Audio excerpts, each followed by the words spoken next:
আজ ফারাক্কার নতুন ব্রিজে উঠতে উঠতে ঝামেলা হয়ে গেল। হ্যাঁ বন্ধুরা, ঠিকই বলছি, ঝামেলা হয়ে গেল। পুরো ভিডিওটা দেখলে শুরু থেকে দেখো। সো হ্যালো এভরিওয়ান, কেমন আছো তোমরা? তো প্রথমে আমরা গাড়ি পার্কিং করে চলে যাই মেলার দিকে। আর মেলায় ঢুকে আমরা এত ভিড়ের মাঝখানে হারিয়ে যাই।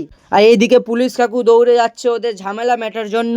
তারপরে মেলার মাঝখানে চলে আসি, আর এখানে সবাই ডান্স করছে। তারপর নাগরদোলনার লাইটিংটা অন করে দেয়, আর দূর থেকে দেখতে নাগরদোলনার ভিউটা খুব সুন্দর আসছিল।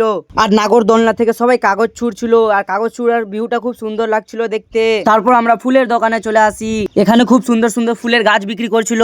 আর মেলাতে একটি আয়না দেখি, সেখানে নিজেকে খুঁজে পাচ্ছিলাম না।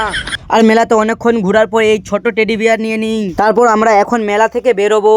আর মেলা থেকে বেরোতে বেরোতে দেখো কার সাথে দেখা হয়ে গেল। তারপর মেলা থেকে বেরোবার সবাই সিনলোড়ার দিকে নজর পড়ে, এই সিনলোড়া আমরা নিব না। তারপর অনেকক্ষণ ঘোরাঘুরির পর আমরা রেস্টুরেন্টে চলে আসি, আর এখানে আমাদেরকে বিরিয়ানি দিয়ে দেয়। আমাদের বন্ধুর জন্য বিরিয়ানি নিয়ে আসে। অবশেষে আমাদের সবার কাছে বিরিয়ানি চলে আসে, আর আমরা বিরিয়ানি খেতে শুরু করে দিই। তারপর আমাদের এখানেই ব্লগ শেষ হচ্ছে। দেখা হচ্ছে পরে মিনি ব্লগে।